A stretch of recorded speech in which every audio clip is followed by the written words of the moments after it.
Okay,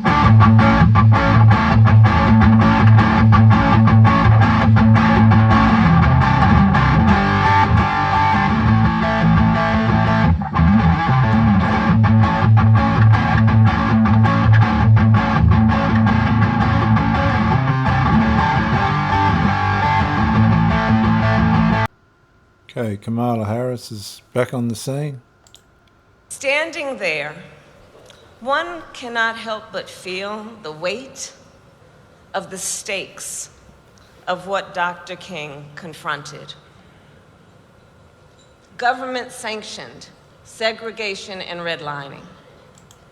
So what she's saying is Martin Luther King wouldn't be impressed with what Donald Trump is doing to get out the illegal immigrants. The vote of the people denied by literacy tests and poll taxes. Churches bombed and people lynched.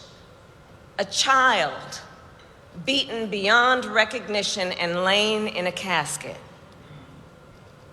Hear what we understand about that moment. Hate and fear were being weaponized by the powerful to terrorize those they saw as powerless. But here's the other truth about that time. The people were sick and tired of being sick and tired. Well, by the time she finished as vice president, there was 20 million illegal immigrants come over her border. She was in charge of it, completely neglected it. And the trouble that's in America right now is as a result of her vice presidency. And so at lunch counters and on buses, in classrooms and in the streets, Dr. King and the leaders of that moment reminded the people of their power, reminded them that it doesn't have to be this way, that the power of protest, of organizing, of the collective can change the course of our history and its country, our country and its history. So she's just in that statement coverting, encouraging the protesters over there at the moment. In Chicago, isn't that true today? Isn't that true today? I will tell you, standing on the balcony at the Lorraine Motel yesterday, I thought about what Dr. King would see if he looked at America now. What Dr. Martin Luther King would see is a president trying to clean up a mess that her vice presidency made. And what would he think? And what would he say? And I do believe he would see that people today are sick and tired of being sick and tired. Well, sick and tired of, and sick and tired of what? By the time she'd finished as vice president, the mess was so bad, as you can see with what ICE is trying to do, it's almost unfixable. What the trouble they're going to just get one person out when you think they were coming over the border by the hundreds. She's made an impossible, her vice presidency and the mess that she made was irreparable. Irreparable. They're not going to repair it. 20 million people, that's almost 2/3 of the population of Australia. When the president is rigging congressional maps to cheat, when he called a court... Okay, so she's still going on with the divisive rhetoric, the undermining of the presidency. This is where all the trouble comes from the leftists. They just speak personal, political agendas.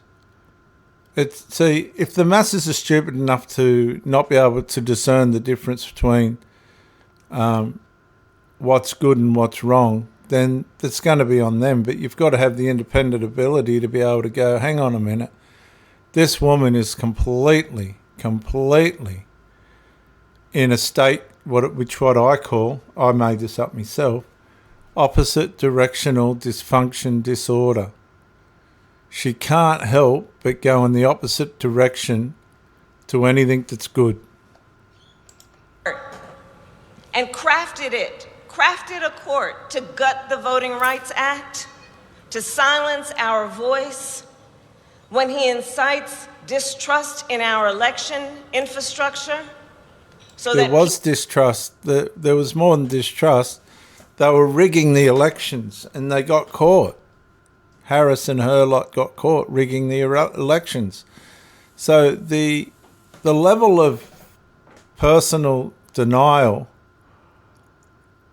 is it's staggering. It's scary. People won't vote. Well, folks are sick and tired of being sick and tired. And they were sick and tired of being sick and tired so bad that they voted Kamala Harris and her lot out. They were voted out. Now, she can talk all the rubbish that she wants and lies and whatnot and try and stir up a insurrection covertly. But people can see through this woman. When the federal government rips people out of their car. Right, when the federal government rips people out of their car, we've got to find an example of this. Now, what you've got to understand is these people are blocking the road and they're interfering with federal operations.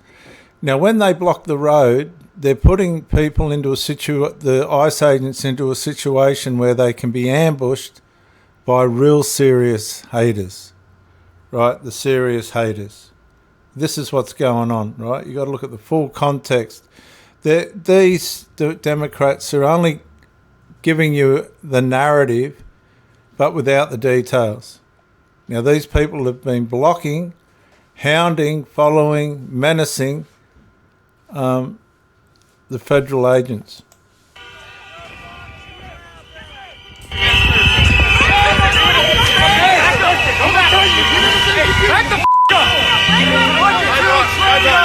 Now they're being told to back up. You can see the traffic's all jammed and blocked. That's because of these people here deliberately doing it. They're deliberately doing it. They're being told to clear the road, clear the streets. But they're not. They're not listening.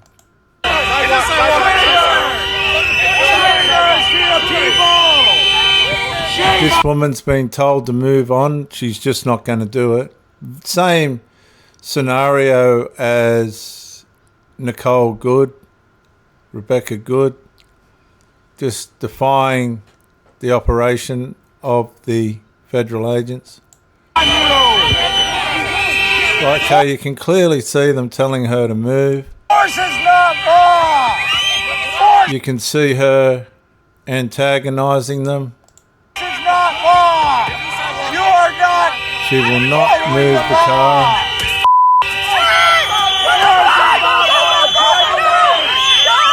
Now, exactly the same thing.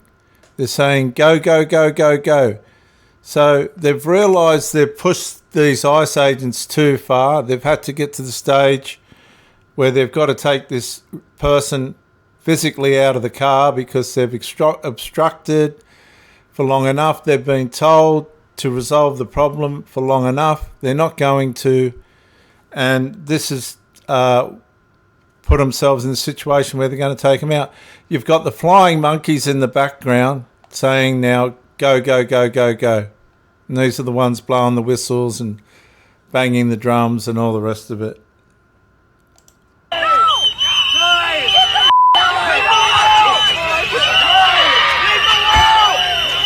So basically what's happened is they've pushed it all too far.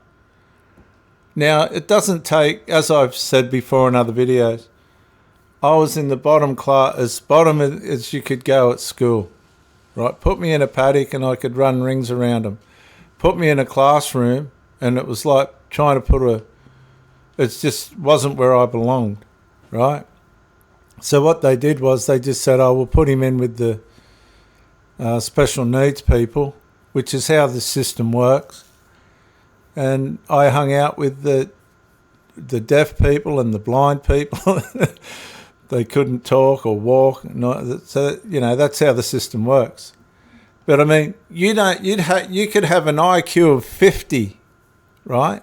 Which is completely and utterly stupid, and work out exactly what's happened here. Right? If you can't work out what's happened here, then I'm not sure what you're seeing or how you think. Now, you can bend and twist this story to say that she was in the right and they should never have done it, but you don't oppose police orders, particularly if they're federal. So she's pushed these people to the brink.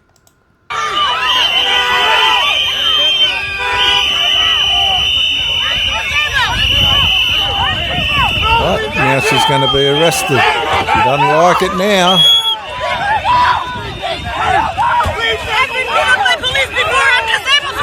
Now, this is what Kamala Harris is talking about, but did or did not this woman bring it on herself? Of course she did. 100%. 100%. And I'm stupid, right? I'll sit here and say, look, I'm not the most intelligent person around. I'm not putting myself down. I just know that. And I could figure this out in 5 seconds, what's happened here. For the cognitive dissident, personally cognitively dissident political people running their sabotaging insurrectionist agendas, to be able to manipulate people into thinking that this woman's done nothing wrong, just goes to show you don't know who's around you when you're walking around. A lot of these people aren't safe to be in anywhere near.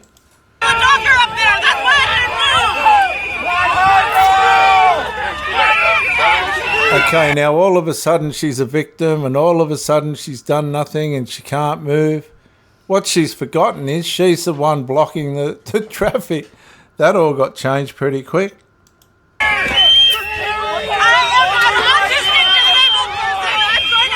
Now she's a disabled person. They're going to bung all this on. They're going to bung on that they were injured, that it was all wrong, it shouldn't have happened.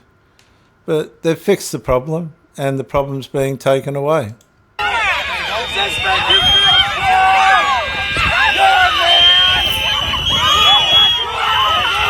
Now you'll see the flying monkeys, they'll get clicked, it's all clickbait. Whether they're going to tell the truth about what just happened or not. See, what they're trying to do, they're trying to play the federal agents as evil. Right? There's not a police officer in sight. There's no one there to help. The police officers should be clearing away the crowds. But that's not how this agenda works.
Where's the local police? That's what I'd like to know.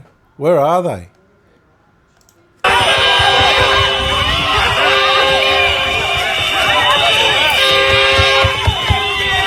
It's like a pack of hyenas attacking a lion. Have you ever seen that? And a lion, and yet they often end up fighting to steal from each other.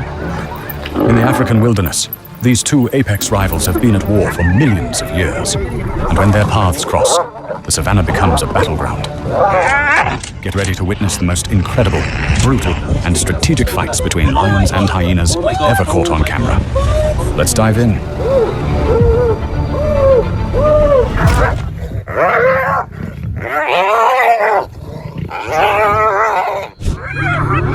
A male lion stands his ground, fighting off an entire hyena clan by himself to defend his territory. Surrounded by the snarling pack, he doesn't flinch, taking them all on alone.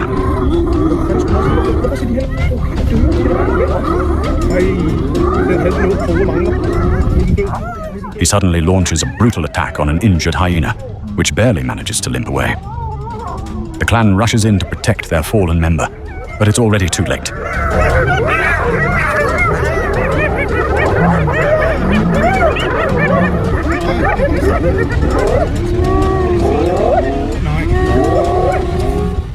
Moments.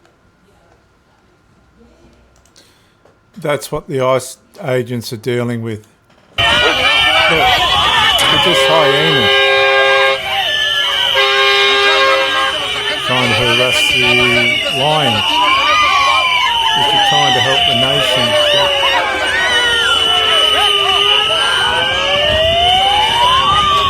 You know how the Roman Empire was part of one of the major ways in which it was annihilated was immigration. That was part of the downfall of the Roman Empire. Immigration. Look it up.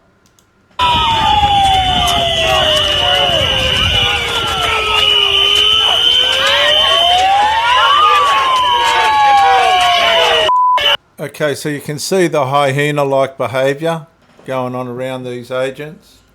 And this is what Harris and Walsh, Frey, these other ones are all encouraging.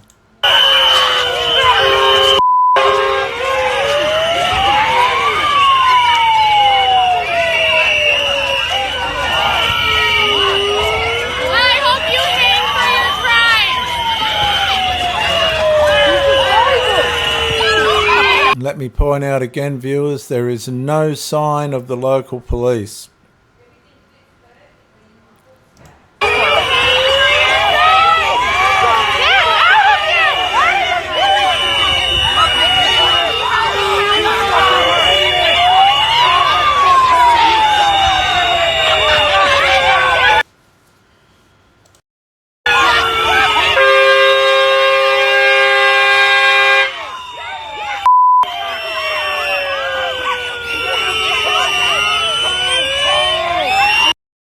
Now just think for a minute, these people, I don't know if this is one of the illegal immigrants, but it's definitely somebody that's pushed the ICE agents to the limit. Look how hard it is to arrest one person. These people were coming across the border in thousands, in the thousands. Okay, and this Karmarla Harris has got the hide to get up there and make out like something's wrong. No, these people are wrong. Karmarla Harris's message is wrong. Out of their home, out of their church. When families are separated and a mother of 3 is shot and killed by an ICE agent in Minneapolis. Now, see how she's told the half-truth. She's told the half-truth in the negative. This is how churches and organisations get destroyed. It's called a fox in amongst the vines. Right? You got a fox in amongst the vines.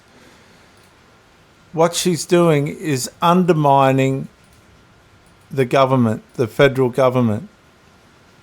right? She's telling the headline but not the story. And anybody with half a brain could tell that that woman was asked to stop, she was asked to get out of the car, and her partner, or I don't know what she was, told her to drive, baby, drive, which we heard in this example here.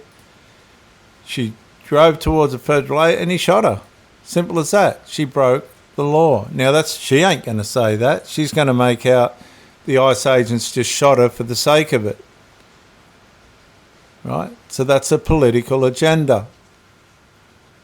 That's a way of undermining the authority of the government. And people in congregations do this to ministers, and it's just the bad side of human nature.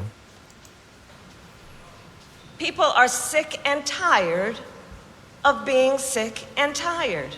You know what people are really sick and tired of? They're sick and tired of these people that are telling half-truths, manipulating the minds of people that obviously can't think for themselves, putting people on the wrong track, leading them astray for their own evil ways. That's what she's doing. When our differences are treated as danger,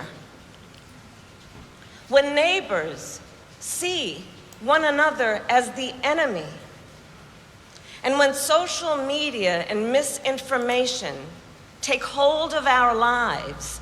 Social media and misinformation, she's standing up there with misinformation right now. And the lives of our children, well, people are sick and tired of being sick and tired. Not a good message. She's going the lives of our children. The Somalis in Minnesota have stolen billions, tens of billions of dollars in the name of helping children, which they didn't help. Again, another headline without the truth. When rising costs and stagnant wages force working families to choose between rent or medicine, between childcare or groceries, between dignity or survival, people are sick and tired of being sick and tired. It's easy to have this slogan, but let's get to the truth of it. I'm pretty sure Donald Trump delivered this talk on the 14th of the 1st, 2026, a couple of days ago. Now, after less than 12 months in office, I'm back in Michigan to report to you on the strongest and fastest economic turnaround in our country's history. It's really been historic. There's never been, we're not 12 months, we're through 11 months. We've got $18 trillion being invested in our country. The most of any country ever was 3. We're at 18. There's never been anything like this. You are so lucky I allow you into this room to even be with me. I'm kidding. I'm kidding. The fake news will say Donald Trump thinks he's hot stuff. Right now I'm feeling pretty good, though, I will say. Oh, you're so lucky to be here. Under our administration, growth is exploding, productivity is soaring, investment is booming, incomes are rising, inflation is defeated, America is respected again like never before, and other than that, we're not doing that well. Now think of all those things I just said. Every single, inflation down, growth at an all-time high, stock market every day, 48 days in a row, 48 days during the course of 11 months, we hit a new high on the stock market, all of them. 1 year ago, we were a dead country. Now we are the hottest country anywhere in the world. That was said to me by many leaders. By almost every metric, we have quickly gone from the worst numbers on record to the best and strongest numbers, the most dynamic numbers, and an economy that is far ahead of even my optimistic. I had a very optimistic schedule, I thought. I didn't think it was, but people said it was very optimistic. Turns out to be very pessimistic by compared to what we've done. But we'll go down as the greatest in history, greatest first year in history nobody's ever had, just based on the numbers, based only on the numbers, not based on me, based only on the numbers. Because, you get these guys like the governor of California likes to say how well he's doing. California's doing horrendously, but he says how well. We base it on numbers. There's never been numbers like this. Through 4 long years before I took office, crooked Joe Biden and his allies in Congress inflicted the economic nightmare known as stagflation. How many times have you heard the word? We hit it with Joe. We hit everything. What a disaster. Meaning low growth and high inflation. How does that work? Not good. So you have lousy growth and high inflation. In fact, it's the lowest growth ever and the worst inflation in the history of our country. That is really tantamount to not having a good 4 years, right? In other words, Sleepy Joe and the people that ran the auto pen were a complete and total disaster for our nation. They were a disaster for our nation. Had they won the election less than 1 year ago, we would have been, as I've often said, Venezuela on steroids. Now I'm Venezuela's biggest fan. We're working with them, but they came down from a very high number to a disaster, a disaster. And we would have been Venezuela on steroids, and we're bringing Venezuela back, and we're going to be great for Venezuela, great for our country. We're taking in, as I said, millions and millions of barrels of oil, and now they're coming in initially on a daily basis, 50 million, and values of over $5 billion. That's in one day. Just think of it, the biggest ships in the world can take 1 million barrels. The biggest ships in the world take 1 million. We have 50 million barrels. We need 50 of the biggest ships in the world just to get it out. We're bringing it in to be refined. It's an incredible feeling. It's great. Winning is a good thing. We're going to work with Venezuela. We'll make that country very strong again. We'll get oil prices down even further. We have it down at about a 6-year low, 7-year low, but we're going to get it down further. Joe Biden gave us a colossal stagflation catastrophe, but my administration... That was U.S. President... Are you getting the picture? These people are lying. And when the President of the United States calls the civil rights movement, quote, reverse discrimination, we are sick and tired of being sick and tired. So being sick and tired, viewers, is basically her way of saying we can't win. We're sick and tired of losing. We can't win because their ways don't work. They're sick and tired of seeing the government that beat them succeed. They don't have the answers. They don't know what to do. They don't know how to fix the problem, which is themselves. See, if you can't fix the problem within yourself, how are you going to fix the problem within your country? You're not. Tammy.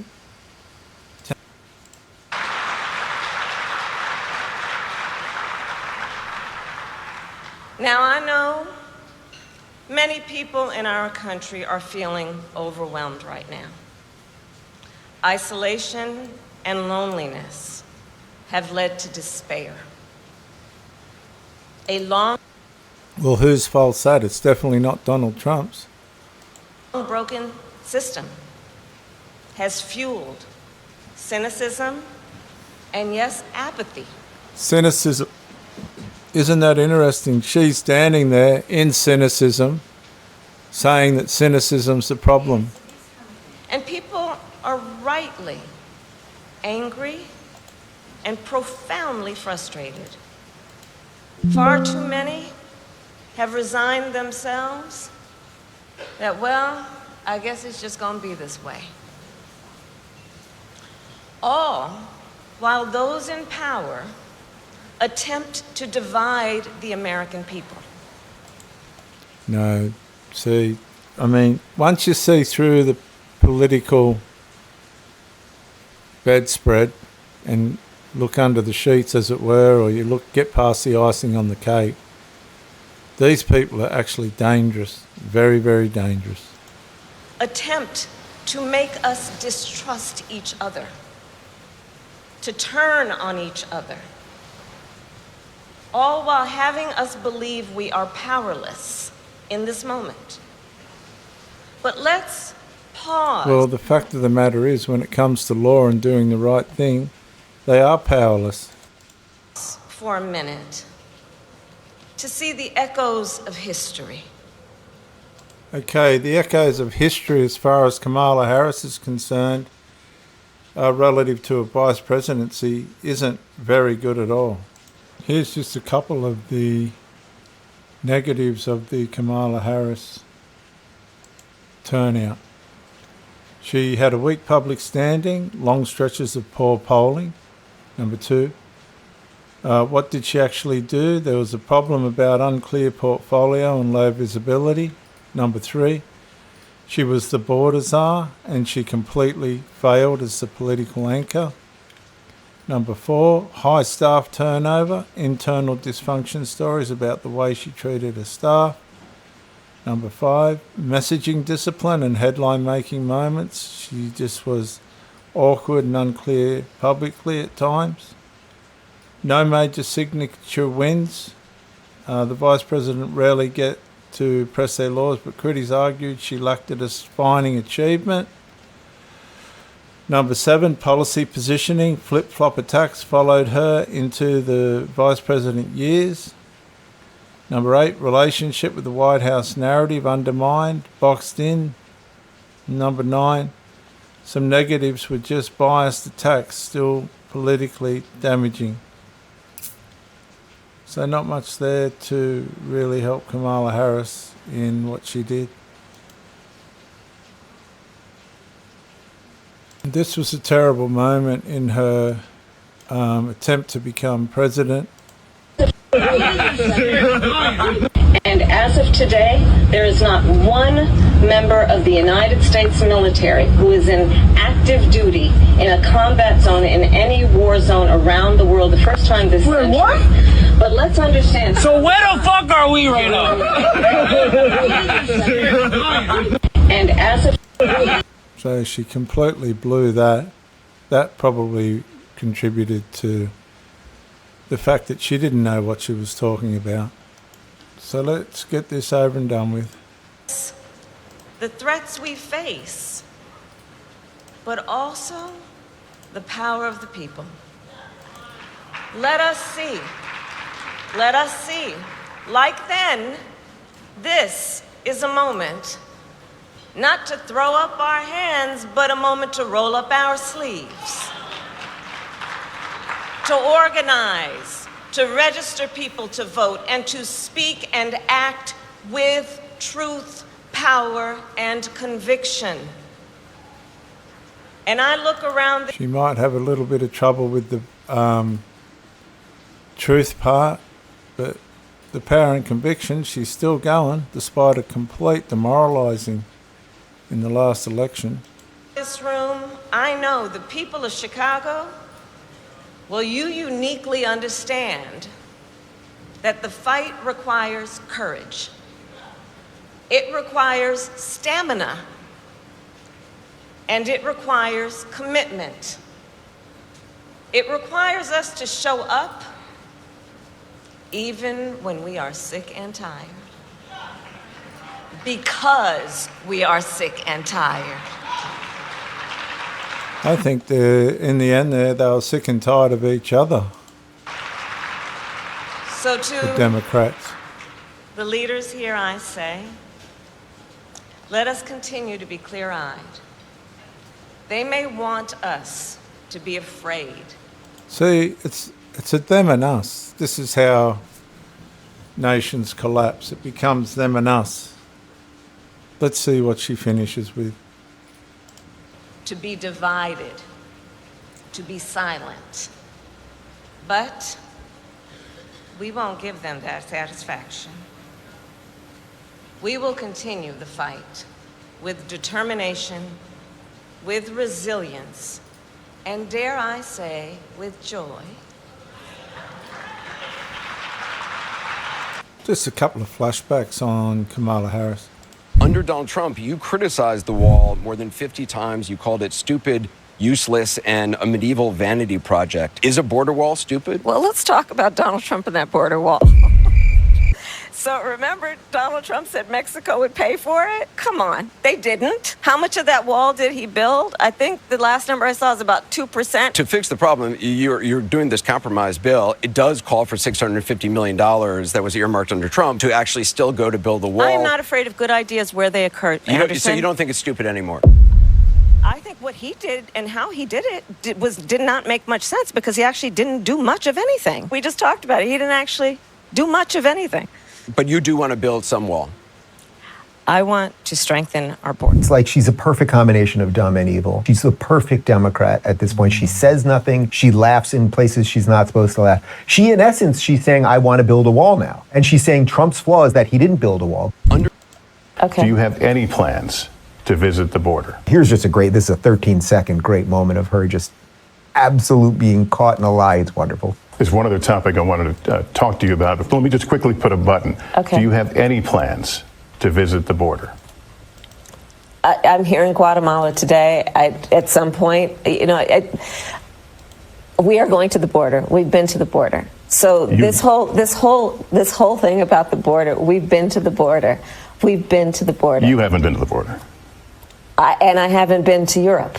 And I don't understand the point that you're making. I'm not discounting the importance of the border. Well, I mentioned it because I know Republicans have certainly come at you on this, but Democratic Congressman Cuellar has a border district has said to you and the president, come. You need to see this. Listen, I care about what's happening at the border. I'm in Guatemala because my focus is dealing with the root causes of migration. There may be some who think that is not important, but it is my firm belief that if we care about what's happening at the border, we better care about the root causes and address them. And so that's what I'm doing. I don't need to do more on that. Here, an undocumented immigrant is not a criminal. Primary reason do you think that you lost? There are many factors, I think, that played into the outcome of that election. But I think probably one of the biggest in my mind is we just didn't have enough time. And, one of the reasons I wrote the book is this is unprecedented. Think about this. Yeah. That there's a race for president of the United States. The current sitting president is running for re-election. 3.5 months from the election, he decides not to run. The sitting vice president then takes the mantle, running against a former president of the United States who had been running for 10 years with 107 days until the election. And by the way, another piece of what is unprecedented and a bit historical about that race, it is the closest presidential race in the 21st century in terms of the outcome. Well, look at the map, because the map doesn't look that close. That's pretty freaking red. 312 electoral votes to 226. Okay, thank you for your little history lesson there. But lady, you were the one that cooed the auto pen man, right? He did not want to step down. He sat in that very chair on that stupid show and said to them, I didn't want to step down. That's what he said. Joy, oh my God, yes, you just needed more. Yes, because if we had just had 2 more months of Kamala, if we had done 2 more months of hearing about concentric circles and Russia big and Ukraine small and telling us that we're all racist and explaining why she wants a Marxist revolution, I would have probably come around. It was a time issue for me. You know what I mean? I was like kind of getting there, and it's like, I just need a couple more days. Well, it's about taking everyone's guns away. Tim Walz and I are both gun owners. We're not taking anybody's guns away. So stop with the continuous lying about this stuff. Huh? Do you believe in the mandatory buyback of quote-unquote assault weapons? And whether or not you do, how does that idea not go against fundamentally the Second Amendment? Yeah, great question. I do believe that we need to do buybacks. They are weapons of war with no place on the streets of a civil society. I'm prepared to take executive action and put in place a ban on the importation of assault weapons into our country. But we still have to deal with the over 2 million assault weapons that are currently in the streets of America. And so a buyback program is a good idea. I will give the United States Congress 100 days. We need an assault weapons ban. Finally pass red flag laws. What? Bro, what are you talking about, man? Crazy woke world of celebrities. Rita, let's have some more Kamala. Well, we can't get enough of Kamala. Here she is arriving at a university, and I always suspect when I see her these days, she's been to happy hour. Closest election for President of the United States in the 21st century. Wow, I know that's right. And a Howard grad did that here. And a Howard grad did.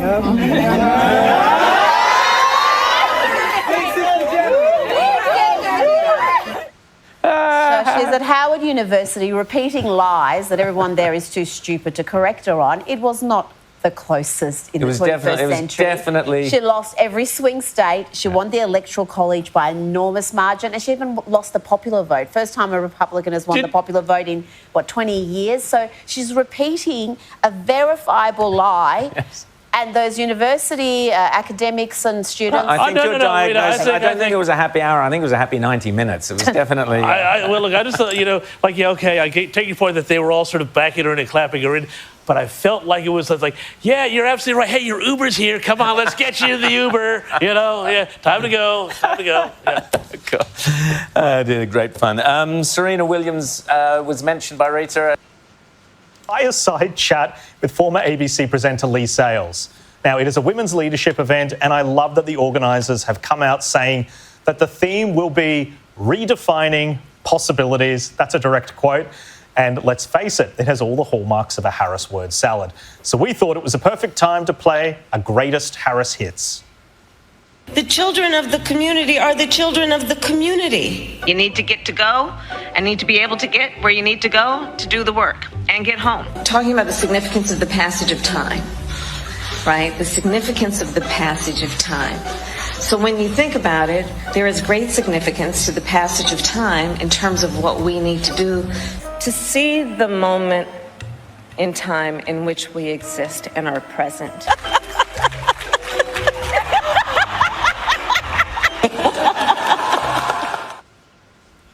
Now, I've got a few thoughts about this, but she's obviously been under a lot of fire for the Pete Buttigieg comments, saying that she didn't pick him as his running mate because he was gay.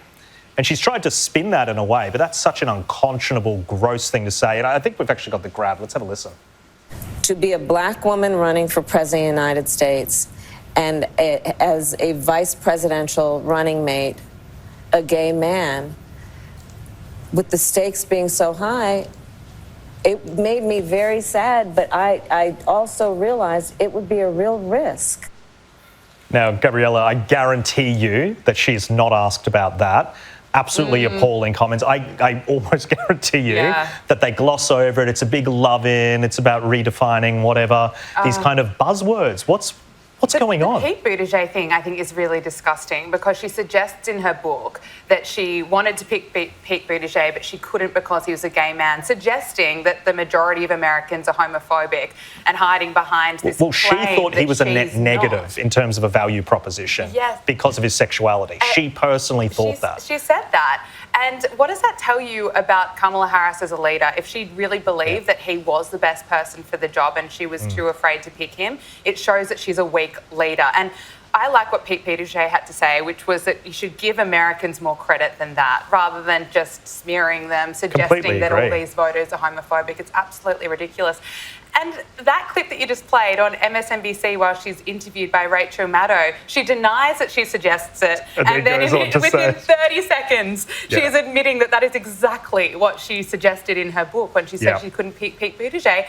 And she ends up picking Tim Walz. I mean, what a disaster that was. Tim Walz was speaking about Kamala Harris's book earlier in the last 24 hours, and I should say, acknowledged that Kamala Harris had the right to criticise him in the book, but said that he might have let Kamala Harris down because he's too nice a guy. I mean, it's absolutely ridiculous. And Kamala Harris's book, 107 Days, is just as pathetic as that. She blames everyone else around her, takes no responsibility, doesn't take any responsibility for lying to the American people about Biden's health, about opening the border. She writes in her book about the fight she got into with her husband because he didn't get her a good enough birthday present. He didn't bring her a towel. I mean, just such waffle. That's what she writes about. Maybe I will have to have a read. If you'd like to. Do you have a copy?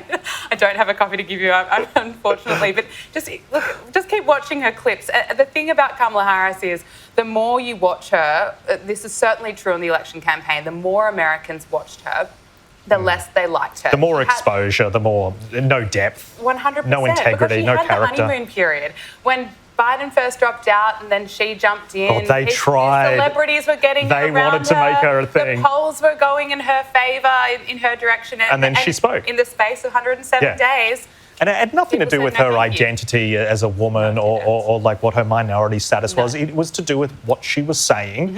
And the left really struggles with that. They're basically trying to create candidates who are these perfect identitarian mixtures to strategically win demographics at the election. And that's what she's alluded to here. Anyway, moving on because...